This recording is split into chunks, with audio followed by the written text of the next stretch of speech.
So I've got Courtney here to help us clean inside of the car. You're doing the honours, aren't you? So obviously everything needs a wipe. There's a little bit of mould everywhere. A little brush will brush it off. Across the door cards there's bits of mould, like a layer. But it's just a thin layer. I've seen worse on my modern cars at two sides, so I can't really tell if there's out in the back yet. Probably it's hard to see in the light. I don't think there is. There doesn't seem to be much on this door either, to be fair. It's more that side and that door and around the front. So, get these seat covers off. Took off the retro headrests that came with it. They're like extras, obviously. Put them on so you just remember what they look like.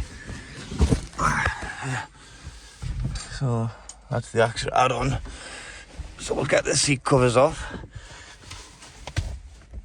Oh yeah, a little bit of dirt under there. But yeah, there's the original seat. So we'll give this interior a good clean up now.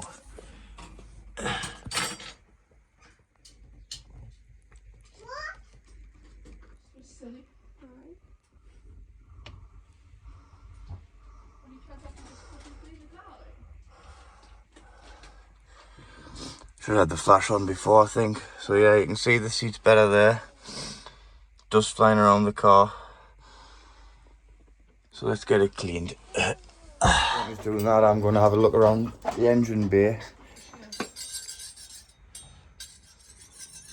As you can see, there's just a build-up of dust and all that, whatever. So I'm going to clear everywhere up. Start familiarising myself with this engine while Courtney's cleaning inside there. Right. I think this might be the VIN number I've just found here. 27806RD. Alright. So, might be the VIN, might not. I'll put that to one side. Put our music down there. But yeah, give it a little wipe down everywhere. Yep, so that's one seat cleaned there, and just look at the difference. Look at the difference. I didn't even see that happen to myself, like, to be honest. Nah, it didn't look that dirty. I didn't know what to imagine, but that's just a quick wipe, and it's still a little bit wet, so it's a bit shiny, but you know. That's come up fantastic. We do need some more carpets because the carpets aren't here. That's another worry. So that there'll all come up nice like the seats, so I'm hoping. See the front bit there. And all them little green nasty bits should just brush off. So yeah, that looks fantastic. Waddy! What? Nothing.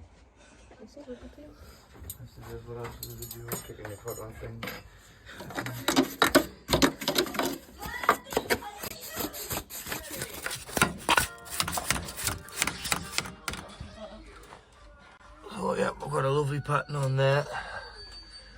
It's coming up well for the first clean. Still that one to do. Been across the dashboard a bit. Just the mould stuff doesn't come off it, it's pretty... The mouldy stuff is embedded into the chromy bits.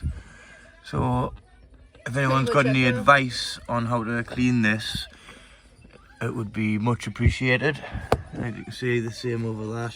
You turn everything metal, you turn it outside. Literally all the I mean, it's probably... Is it not just corrosion, rust coming through, do you know what I mean, since they're all metal? Yeah, because look at your outside door handles, they're the worst. Is this just the same as what we're seeing on the exterior bumpers, just on a smaller scale? So, the back bumper just rusting to bits. No, like a big black splodge. Oh, someone must have been doing some roofing next to it and put tar in, splashed some tar on the car. That's acceptable. At one point in its life. So, yep, Courtney's going to clean the other seat now. in the other door card because I've done this one a bit, which, as she says before, is going to need a couple of cleans. I've noticed even the ones that I've been watching on YouTube have all had this happen. So we're just going to leave that as it is. We're not going to try and push it back down. Oh, not my telescope. Just clean the window, which looks very clean. I'm just pulling the airbox off to make getting this battery out easier because the battery didn't charge. So I'm going to get a different battery on, which is slightly wider. So what take now? Just the airbox. Did not need that? But the air, aye. That goes under the car, but this has just got the air filter inside. Alright. Not sure if that just pops out of there.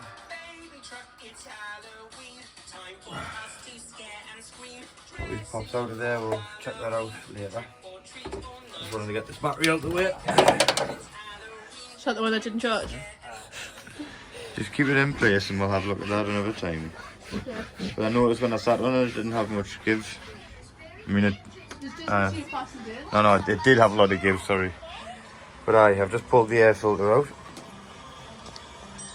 It's definitely seen better days, so that's gonna need renewed.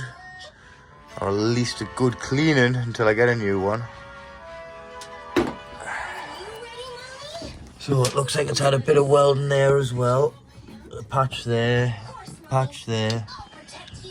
So maybe the strut brace has been put on because the thing's been collapsed in on itself while these pretty patches. But nevertheless, the patches don't look like they've been done badly. They're just very visible and there, and quite big, some of them. So it's going to be a good front end overhaul bodywork wise, while keeping the engine in. That's not going to be coming out. But yeah, this is a carburettor that was in the boot. So I don't know if the one on the car works, I don't know if this one works. We're just going to find that out as we go. So I can see that I think this being the fuel pipe isn't attached to the carburettor just yet. So again, picking up somebody else's problems, along with a lot of the welding stuff which I've seen in the arches, which you can see now. So there's obviously been a patch there before. There's been a patch here which hasn't even been finished properly, like sealed or anything. Like I say, I don't know what happened years ago when it got parked up and worked on or whatnot, but the tax stick's 1980. The poor fella now was dementia, whose car it was, so I can't really ask a lot about it.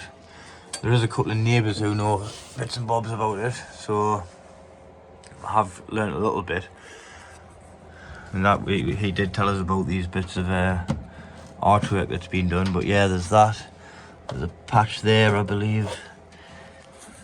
I mean, not even sure if there's been a one right down there before, unless that's just the factory. Me just being looking too hard even, whatever. I know there's some there, because I remember when we changed the front wheel, you can see it from the inner arch. Up behind in there, which I can't see because I've got my flash. Yeah, bits of welding to address. Getting the oil drain is going to be happening as one of the next jobs. Like I say, the fuel's not into the carb, so there's going to be some carb setting up issues probably. It's going to be getting to grips with the whole engine. Everything really, the brake stripped down a lot. So, like I say, this radiator hose had burst, well not burst, but it's obviously perished. Just snapping in my hand. Like you see on the end there, it's just snap, snap, snap. So that's no drama, but that's the hose that comes from here. Back of the radiator. Let's get it jacked up, get this oil out.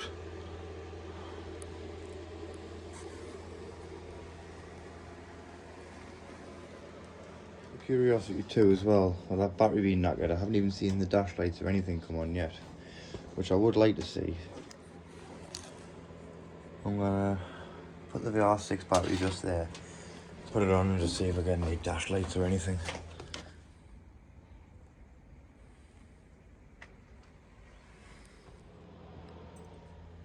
So that's the key. Look how old it is, man.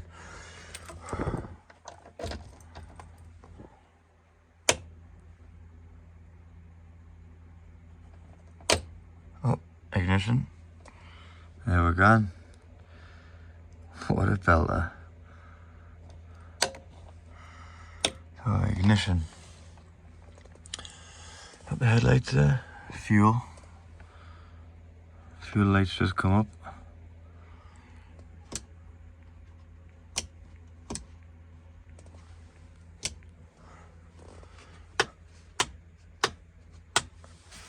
So that should be that light working. And it doesn't. But yes, that's nice to see some lights on the dash. But first things first, we'll make sure everything's okay with the engine.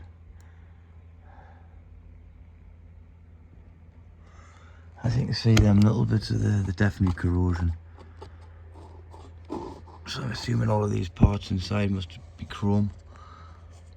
Possibly some sort of metal which has obviously been corroded over the years it stood there.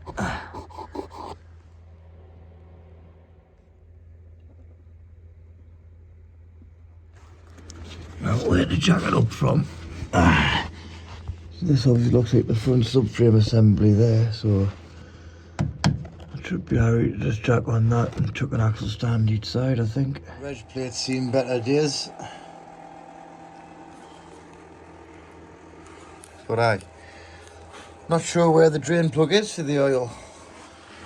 So I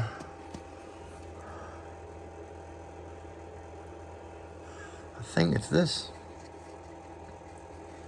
I think it's that, which would make this your sump. And I think I'm right in saying that. Yeah. And that's obviously your drive shaft, so your inner CV joint or whatever system they're using then, because I'm not sure what. It's a chunky old thing. But I'm gonna undo that and think that that's my oil. You'd think you're going to get a bit left over in the bottom though, wouldn't you? So I might have to bring it down on the jack to get all the oil out and then go back up. I don't know. It was in the car, I thought it was for a 1300. It says Toledo there. I'm not sure if it's the same engine or not. So it says here 1300 power unit is fitted to all Toledo models. So is it the same engine what's in this? I don't know. But I'm gonna go ahead and I'm just gonna undo that and see if it is the oil. Right, so I've just cracked it off. So get the catch can in place.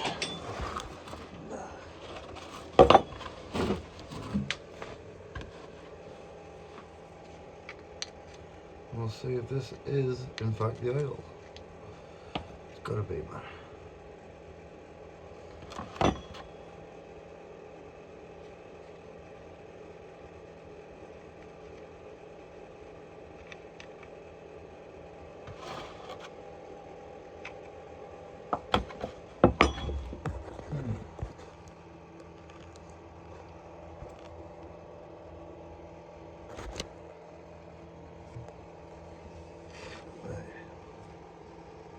Definitely where the oil should be, but there's no oil there, so there's a chance it's been sitting with no oil in it.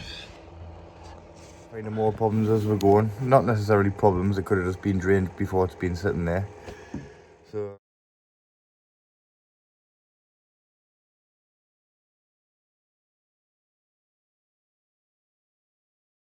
second thoughts on that, I just think it's been sitting drained. But we will check inside properly. And also you can see the nut, which I'm going to have to spin to see if the engine isn't locked, which hopefully it isn't. There we go, that big fella there. So that will be the one. Let's just turn this. I mean, actually, oh bloody hell! I really haven't done that yet. Let's just turn freely by hand. Oh, look at that, man. This thing's gonna fire right up, isn't it?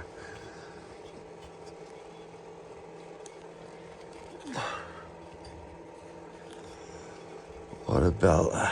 What a belter. What a belter. Right, so thinking about it, actually, it should have some compression at the minute, I think, because the spark plugs are in. I mean the carb inlet's open, but that always would be with the air filter, and the top of the engine's open. I don't think that should affect the compression. So it didn't have any compression there when I was turning it, so there could be more issues.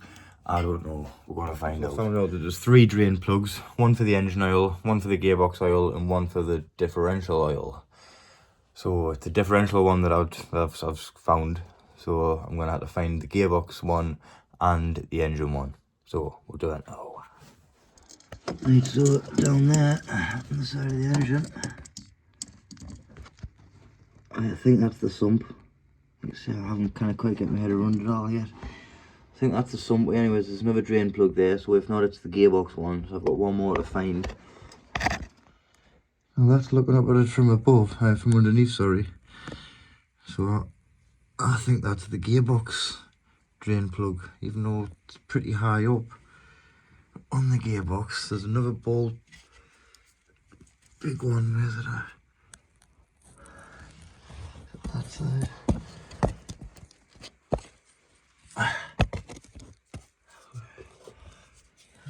Oh, yeah. There, on the end of there, there's a one there. So, I'm still not sure what's the gearbox sump, what's the oil sump. I'm looking up there, here's my oil filter, and below it is another drain plug. So, one would like to think that that's the drain plug for the engine. So, I'm going to try that one. Looks like a Allen key. So let's go. Them two there. And I think. See that? So faster than both. Is that one the drain plug? I don't know. So we're gonna go in for this one first. As you can see, it's in a really awkward place to drain, like to catch. So I'm gonna use this as a funnel. And see if this has got any oil in, or any oil that comes out of it.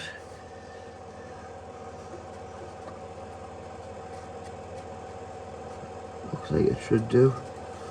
So we'll see if anything comes out.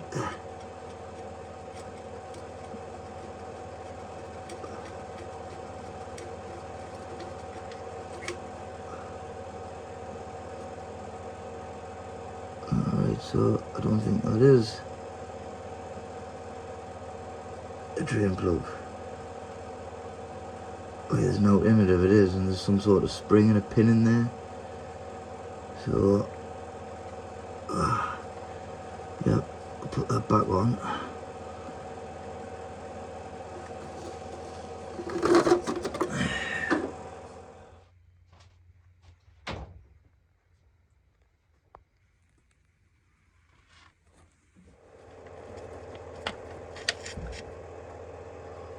Not out of there either. I'm struggling to get the one off that I've got me bit in. That one there had some sort of spring and pin behind it, so I've just put that back in. I don't think that is a drain plug. The one down there I've got off and nothing came out either. I think that's the gearbox. I'm not sure if the gearbox oil and the engine oil's together. I'm not sure. I need to get myself a manual, proper manual for the car. So I'm going to pop this top off and turn that wheel again and see what's happening up top. I check a couple of plugs and all.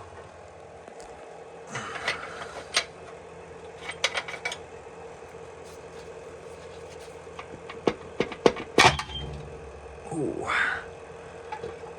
Bit sharp that Benny boy. Hey. So that's what it looks under there.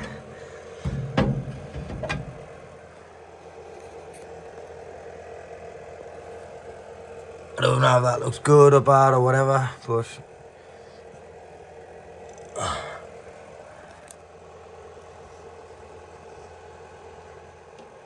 so I'll turn this wheel. Let's see what movement we've got up here.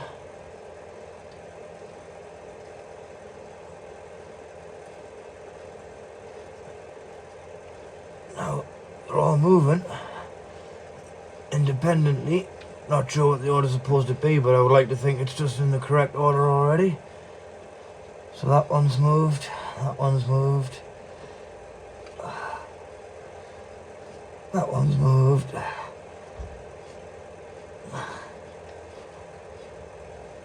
Yeah.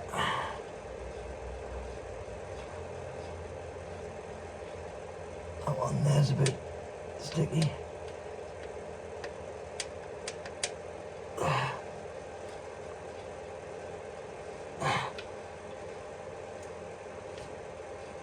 That's moved there.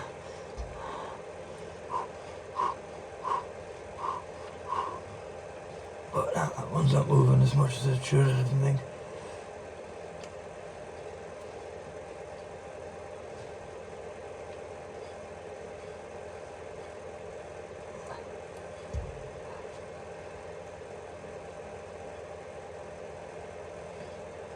So that's a way to go for compression. Maybe because it was a bit tougher that way and I come across a bit of a hard point. But most of them are moving, so hopefully the engine is okay and free. That one there was a little bit stiff. Oh, I just knocked it off its thing there. So, like I say, it hasn't moved for a long time. It's been stood, so things will obviously be a little bit tight, but that one doesn't move at all. That one's got a tiny bit of play.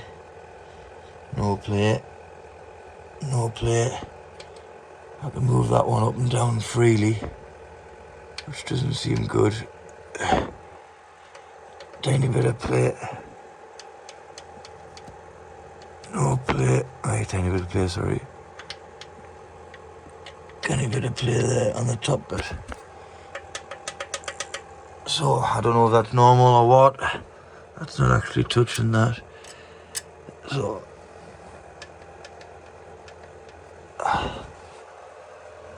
it's going to be a big learning curve.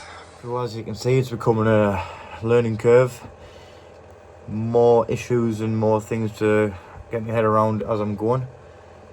So, I think the engine's free, but there could be some problems there with what I've just showed you on the valve tops or whatever they are, because I'm not massively experienced on engines, to be honest. I've done some work on my own TDIs. I have changed the head. I've changed the head on my Polo to convert that to a GT, and I've had to put a new head on me 2 litre TDI 2 so I've done head work and whatnot, but I'm not massively experienced with them.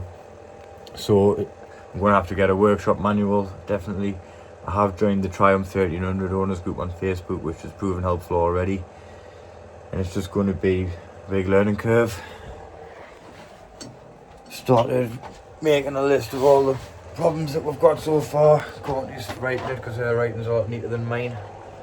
So, and you can see the list's building up. So we've got trim, bodywork and whatnot, engine work, bodywork's there, so suspension, brakes, I don't know.